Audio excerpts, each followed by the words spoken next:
naglalaroan pa rin na tayo. Nabuhay ako ulit dahil sa pangako ko sa kanya. Tutuparin ko yung pangako yun. Hindi ako papayag na magkalayo pa kami ulit. Gusto ko malaman ng lahat ng tao dito na wala sa edad o sa itsura ang tunay na pagmamahal. Will you marry me? Hindi ako magpapakasal sa'yo. Alam mo na kung bakit bumabata si Adora? Hindi ko pa rin alam eh. Dapat kasi kaibiganin mo muna siya para makuha mo yung sekreto. Kilala niyo ba yung sasakyang nasa likod natin? Kung tayo sinusundan yan eh. Mama! Ah!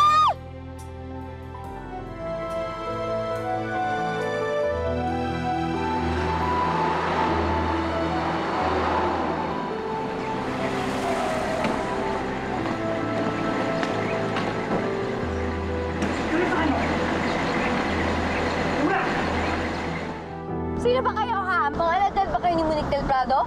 Sagutin niyo ako! Ano? Kevin? Ano yung sabihin nito? Susie. Rico? Ano to? Madam, pwede ba kumalma muna kayo? Alam niyo naman, di kami totoong goods. Huwag na kayo matakot. Basta, saka fake naman itong mga baril namin. Pasensya na. Pasensya na. Isadora, maintindihan mo itong ginagawa namin. Tumutulong lang kami. May ibang dumukot kay Isadora. 3 lalaking armado daw, ma'am. Sinakay siya sa van. I don't know if I should be happy or sad, but I really want her to be here. Dahil ako talagang gusto mismo magparusa sa matandang yon, and wala naman akong maisip kung sinong gagawa nun. Baka may atraso siya sa ibang tao. Imposible naman si Leila. Dahil wala naman siyang money to pay, no? Sino gagawa nito sa kanya? Hoy! Tigilan mo na ako, ha? Susi, ha? Dito magandang biro. Ano to? Masakit! I have to tie you ipitan. para hindi ka makatakas. Takas-takas? Ano to? Ano to? Hoy! Susi! Huwag mo kong tatalian. Huwag mo kong tatalian. Madam, pasensya na. Wala ka naman dapat talagang katakutan eh. Kasi meron ng importanteng bagay na mangyayari mamaya. Basta, malalaman mo rin yun. Kailangan ka namin talian kasi baka masira yung plano. Anong plano? Hindi to biro. Pakawalan niyo ako dito. Gusto ko na umuwi. Ano ba? Sino ba may kagagawa nito?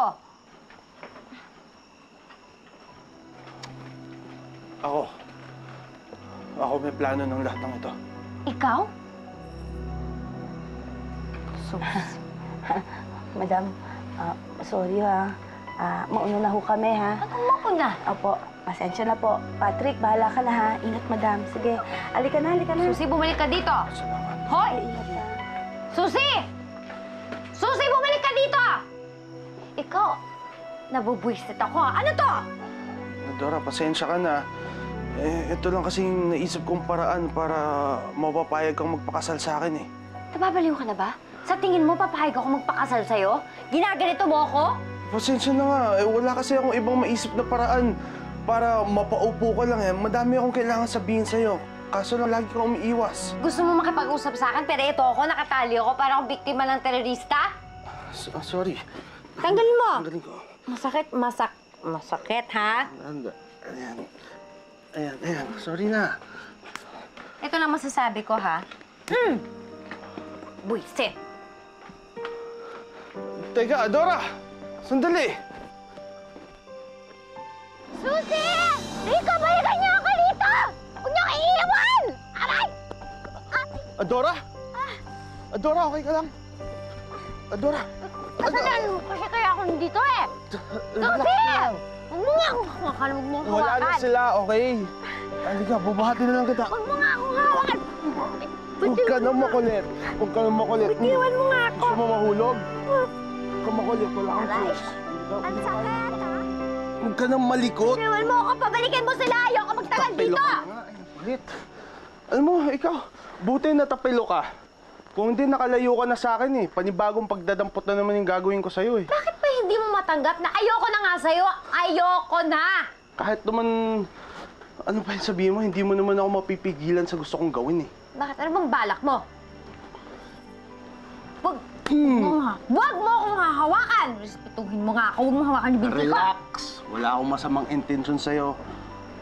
Ang sakit ba? Akala ko pa wala kang masamang intensyon. Anong ginagawa mo?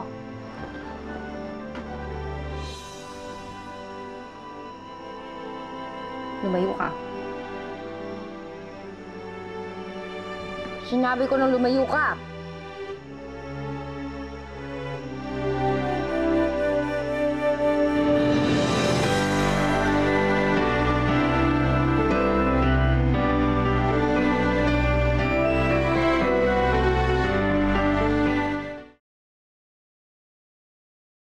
Tigilan mo na nga ako? Mali kasi itong ginagawa natin eh. Bakit ba pinapahirapan mo ang sarili mo, ha? Bakit hindi mo na lang tanggapin kung ano yung natural at totoo sa'yo? Dahil hindi nga pwede! Dahil dito! Dahil konti na lang ang panahon ko na pwede ako magmukhang ganito, na pwede ako maging dalaga na karapat-dapat para sa'yo! Kung ganun, bakit hindi na lang natin lubusin ang oras na magkasama tayo?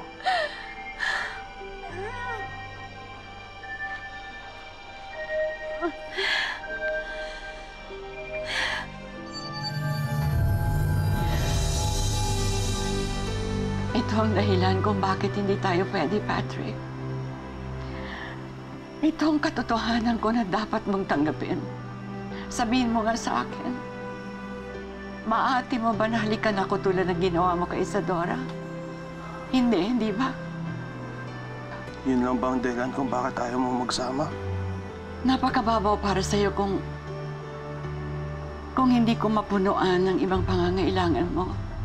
Pero isa lamang ito sa maraming komplikasyon sa pagsasama natin. At yun sana ang gusto kong ipaintindi sa'yo. Na hindi tayo karapat-dapat sa isa't isa.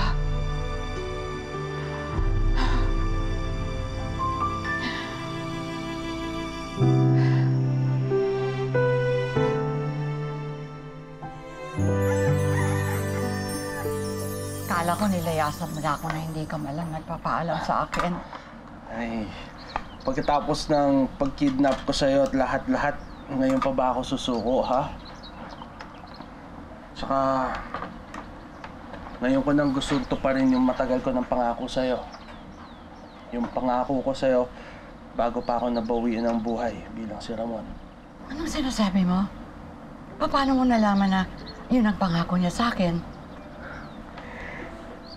Bigla lang pumasok siya sa isip ko, kailan lang. Pati lahat ng mga pinagdaanan ninyo ni Ramon, naaalala ko.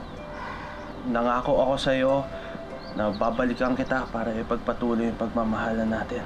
Kaya yun ang ginagawa ko ngayon, Adora. Kaya kung pwede sana, huwag mo akong pipigilan to pa rin yung pangako yun. Alam mo rin yun? Yan ang matagal ko nang pinangahawakan. Na sana to pa rin ni Ramon ang pangako niya sa akin.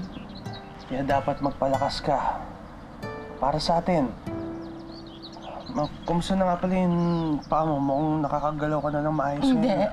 Masakit na masakit pa rin. Ngayon pa lang parang naninigas na itong mga paa ko.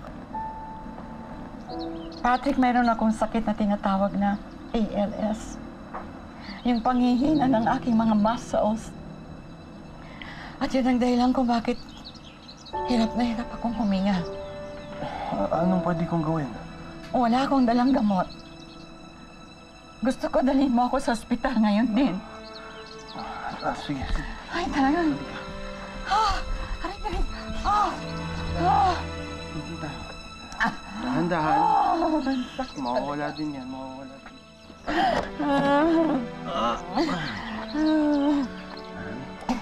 Ay, Konti na lang. Patrick. Dahan-dahan.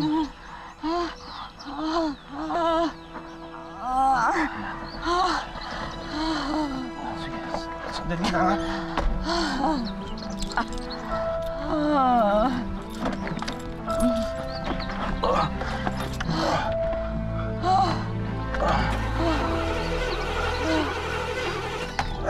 Hindi ko pa nasira. Salvador, ayaw mag-start ng kotse. Sigurado ka? Binigay ni Isadora ang address namin dito? Oo nga. Andiyan ba siya? Wala. Magkasama sila ni Patrick, nagbabakasyon. At malamang pag uwi nila dito sa Maynila, magpakasal na sila. Ganun ba?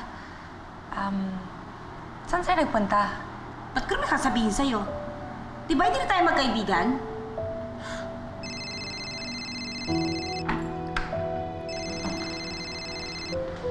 Hello? Patrick? Oh, bakit? Ano nangyari kay madam? Ha? Nahihirapan siyang huminga, Susie. Baka naman pwede ka nang bumalik dito. Pakidala na lang yung inhaler niya tsaka yung iba niyang mga gamot. Nasiraan kasi kami ng sasakyan eh. Agad? Oo, sige. Mabuti na lang. Nandito pa yung van sa yung driver na hiniram namin kay Rico. Sige. Pupunta na ako, ha? Adora, nakahihina ako ng tulong. Pabalik na si Susie dito, dala yung gamot mo. Patrick, ay balik ko na ako sa Kubo. Kailangan ko na maging Isadora para hindi na ako mahirapan. At kapag naging bata na ako, mawawala na lahat ang masasakit sa akin. Sige. Tulungan mo ako. Ikaw, mas mabuti.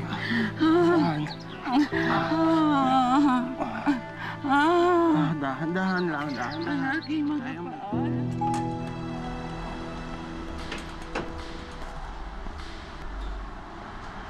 Kuya, kayo po ba yung driver ni Rico? Yung kasama na lang ng dala si Isadora sa kung saan man? Opo, bakit po? Pwede ko po makakuha yung address kasi magkaibigan po kami ni Isadora. Gusto ko lang siyang makita talaga. Opo, sandali lang po. Susunod pa lang po yung address. Adora, ito yung orasan mo.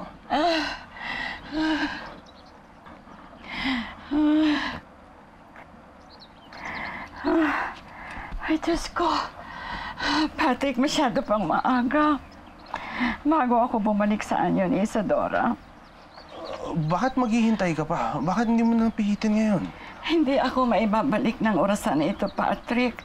Sa aking pagkabata hanggat hindi ko ito pipihitin ng alas 12 ng tanghali.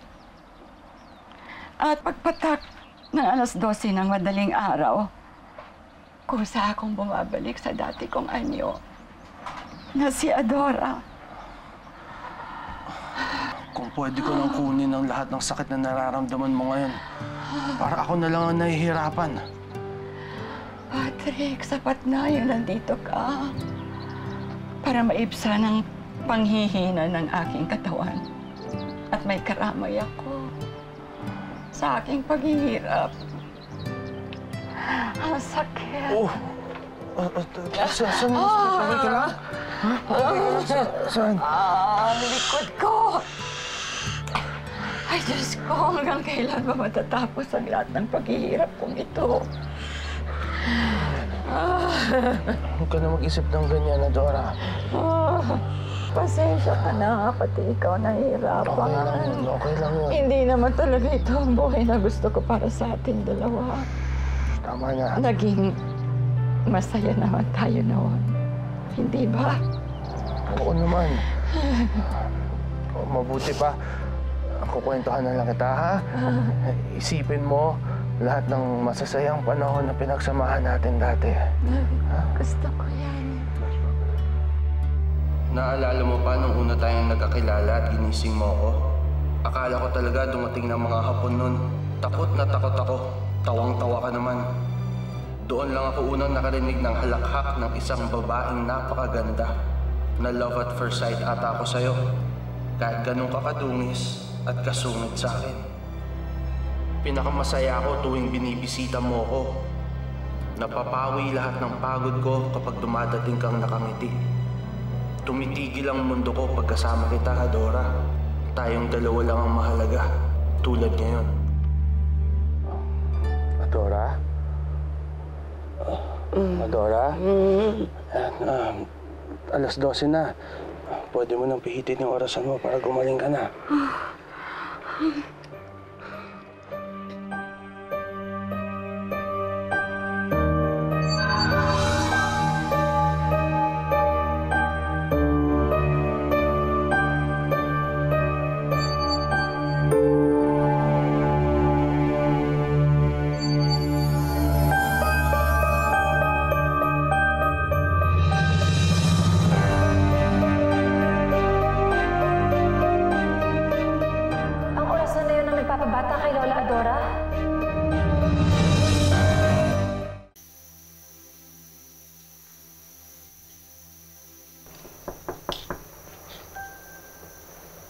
Sino yan?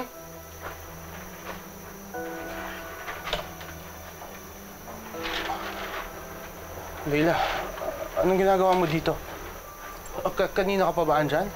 Kakarating ko lang. Si Isadora ang sadya ko. Pasensya na kung nagambala ko kayo, ha? Gusto ko lang sana humingi ng patawad. Pero tayo mag-usap kahit saglit lang. Oo, Leila, mabuti pa. Umalis ka na lang. Patrick, iwan mo na lang muna kami.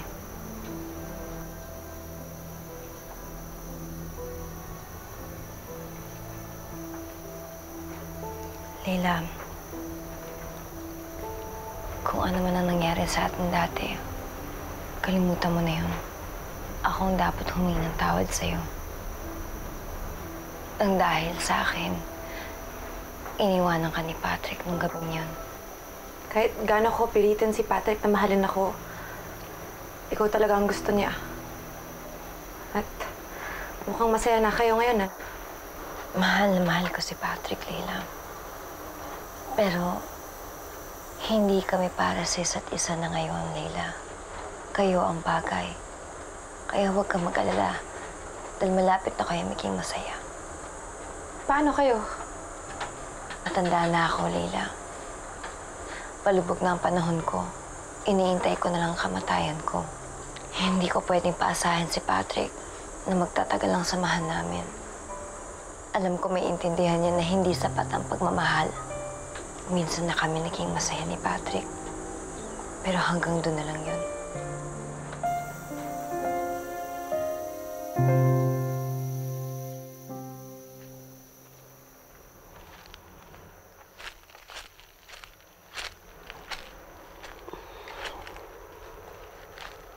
Patrick,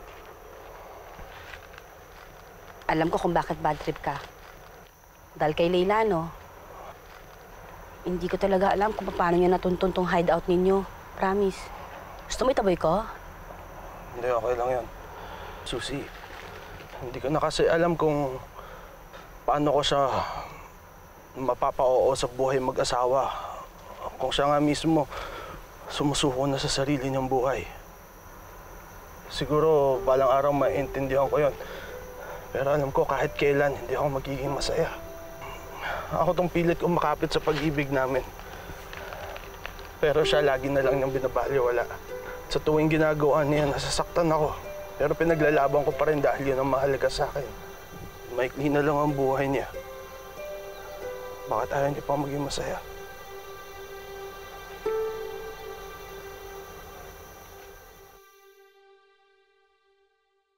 Salamat at pinagaan mong loob ko, Patrick. Alam ko sobrang dami mong pinagdaanan para sa akin. Pero ito ka pa rin. Nandito ka para sa akin, pero iiwanan kita. Hindi kita ginustong saktan. Kung ayaw mo akong saktan, bakit ka alis? Isadora, hindi naman ako nagsasawang pagsilbihan ka eh. Masaya ako na naalagaan kita. Patrick, ito na naman tayo. Ikaw ang nagsabi sa akin na maikli lang ang oras na meron tayo sa mundo. Kaya dapat gawin natin ang lahat ng bagay na nakakapagpasaya sa atin. Kaya ikaw, ano bang nagpapasaya sa'yo, ha? Isadora, sorry ha, pero kailangan natin umalis.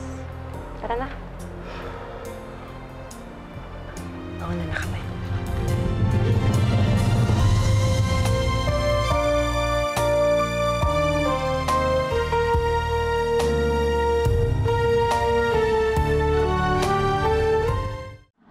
Madam, gusto yung chocolate? Ah, sige. Salamat na lang, Susie. Sarap po ito, no? Alam niyo po, pag kumain kayo ng chocolate, mawawala po. Matatagal ang mga problema ninyo. Ito po talagang tanging nagpapasaya sa akin, eh. Chocolate lang talaga? Nakakataba yan, ha? Eh, ano kayo kung nakakataba? Ito ang tanging nagpapasaya sa akin. Ikaw ang nagsabi sa akin na maikli lang ang oras na meron tayo sa mundo. Kaya dapat gawin natin ang lahat ng bagay na nakakapagpasaya sa atin. Madam, bakit po? May nasabi ba ako mali? Susie, si Patrick siya yung nagpapasaya sa akin. Bakit ako lumalayo sa kanya? Alam mo, madam, ang lungkot-lungkot po talaga ni Patrick. Umiyak ko siya sa akin kanina. Tatalo, sobra ko siya nasasaktan tuwing tinutulak niya mo siyang palayo. Talagang mahal na mahal yung kayo ng padre.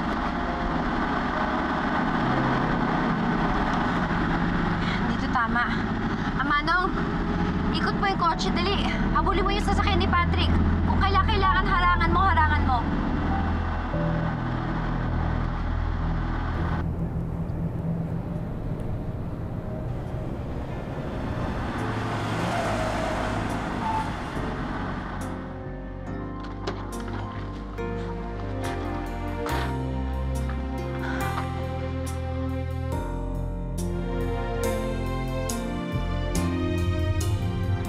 Isadora, anong ginagawa mo?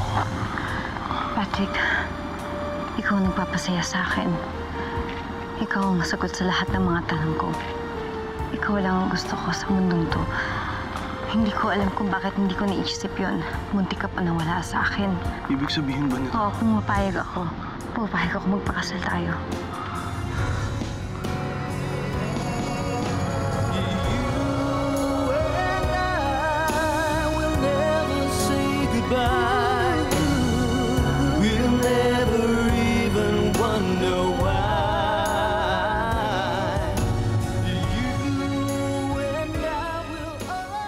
Bakit parang ang saya-saya mo na nagkabalikan si Isadora at si Pato? Pinahiram ko lang naman si Pato sa matandang Adora na yun. Tsaka hindi rin naman sila magtatagal. Hindi na makakabalik sa pagkadalagita yang si Adora.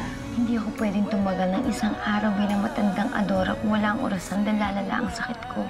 Hindi ko alam kung makakasurvive pa siya within the week. You have to prepare yourself. She's dying. Bakit ko pa siya pahihintayin? Lalo na't bilang na lang ang oras niya. May sorpresa ako para sa'yo. Adora, magpapakasal na tayo. Together